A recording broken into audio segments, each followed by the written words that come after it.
आज Doubtnut app download करें। Doubtnut पर अपने सभी गणित, रसायन विज्ञान, भौतिक विज्ञान और जीव विज्ञान के डाउट्स का करो सफाया। बस प्रश्न की फोटो खींचो, एक ही प्रश्न को क्रॉप करो और तुरंत वीडियो सोल्यूशन पाओ। अभी डाउनलोड करें। हेलो एवरीवन, यहाँ पे हमें क्वेश्चन दिया गया है। एक स्पष्ट एवं साफ सुथरे चित्र के द्वारा परिपक्व युग्मकोद्भिद की 7 कोशिकीय तथा 8 केंद्रीय प्रकृति की व्याख्या कीजिए। तो पहले हम यहाँ पे चित्र बनाएंगे। तो क्रियाशील जो गुरु बीजाणु होती है उसका जो केंद्रक होता है वो क्या करता है, यहाँ समसूत्री विभाजन करता है। क्या करता है? गुरु बीजाणु जो होता है उसका जो केंद्रक होता है, ये केंद्रक क्या करता है? समसूत्री विभाजन करता है। और समसूत्री विभाजन के द्वारा क्या करता है? समसूत्री विभाजन के द्वारा यहाँ 2 केंद्रक बन जाते हैं। क्या बन जाते हैं? द्वारा 2 केंद्र की बन जाते हैं। तो ये क्या हो जाता है? फिर 2 केंद्र की हो जाता है। क्या हो जाता है? 2 केंद्र की हो जाता है, जो विपरीत ध्रुवों को चले जाते हैं। अब ये 2 केंद्र क्या कर देते हैं? विपरीत ध्रुवों की ओर चले जाते हैं।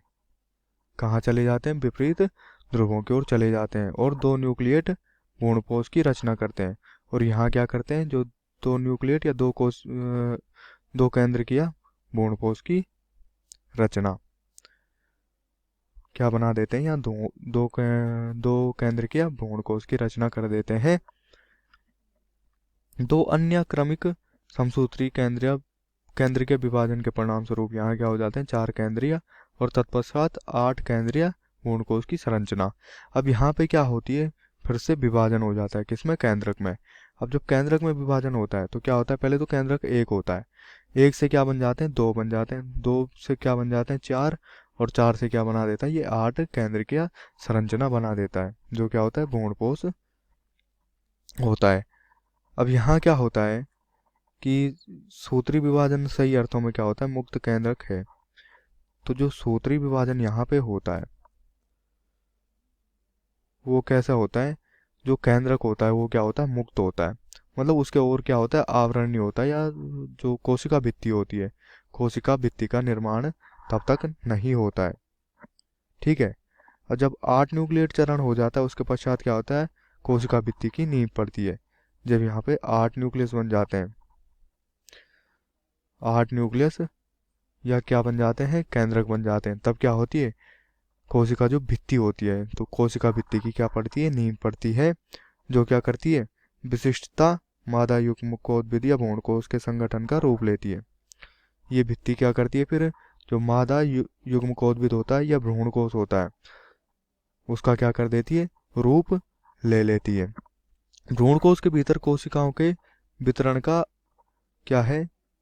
जो यहाँ पे भ्रूणकोश के भीतर ये कोशिकाएं होती हैं, ये कितनी हो जाती हैं? 8 कोशिकाएं हो जाती हैं। कितनी हो जाती हैं? यहाँ पे जो कोशिकाएं हो जाती हैं ये कितनी हो जाती हैं? ये 7 कोशिकाएं हो जाती हैं, तथा इनमें क्या हो जाते हैं? 8 न्यूक्लियस उपस्थित हो जाते हैं। अब क्या होता है कि 8 में से जो 6 न्यूक्लियाई होते हैं भित्ति कोशिकाओं से घिरी होती हैं। तो जो ये 8 न्यूक्लियस हैं इनमें से जो 6 न्यूक्लियस होते हैं ये किससे घिरे होते हैं? भित्ति से या कोशिका भित्ति से घिरी होती हैं, और कोशिकाओं में क्या होते हैं? संयोजित रहते हैं। तो ये जो 6 न्यूक्लियस हैं या 6 केंद्रक हैं ये क्या रहते हैं? कोशिकाओं में संयोजित रहते हैं। क्या रहते हैं? कोशिकाओं में संयोजित रहते हैं। शेष बचे जो 2 न्यूक्लियाई होते हैं वो ध्रुवीय न्यूक्लियाई कहलाते हैं। अब इन 8 में से जो 6 तो क्या हो गए? संयोजित हो गए। अब बचे 2 न्यूक्लियाई, तो ये 2 न्यूक्लियाई क्या कहलाते हैं? ये ध्रुवीय न्यूक्लियाई कहलाते हैं। क्या कहलाते हैं? ध्रुवीय न्यूक्लियाई। तो ये ध्रुवीय न्यूक्लियाई कहलाते हैं, जो क्या करते हैं? अंड उपकरण के नीचे बड़े केंद्रीय कोशिका में स्थित होते हैं या स्थित हो जाते हैं। तो जो अंड उपकरण होता है, तो अंड उपकरण के नीचे क्या कर देते हैं? बड़े केंद्रीय कोशिकाएं में स्थित हो जाते हैं। तो यहाँ पे जो केंद्रीय कोशिका स्थित होता है उसमें क्या करते हैं? ये 2 ध्रुवीय न्यूक्लियाई वो उसमें स्थित हो जाते हैं। अब भ्रूणकोश के अंदर की कोशिकाओं का वितरण क्या होता है? विशिष्टतापूर्ण होता है। यहाँ क्या होता है? जो कोशिकाएं होती हैं भ्रूणकोश के अंदर, इनका जो वितरण होता है वो क्या होता है? विशिष्टतापूर्ण होता है। अब यहाँ जो बीजांडद्वारी सिरा होता है इस पर क्या होते हैं? 3 कोशिकाएं एक साथ समूहीकृत हो जाती हैं। अब ये जो बीजांड द्वार उस सिरा है यहाँ पे, इस सिरे पर क्या होती हैं, कोशिकाएं समूहीकृत हो जाती हैं। क्या हो जाती हैं, समूहीकृत हो जाती हैं तथा क्या करती हैं, अंड उपकरण या समुच्चय का निर्माण करती हैं। क्या करती हैं, अंड उपकरण का नियम या समुच्चय का क्या करती हैं, निर्माण करती हैं।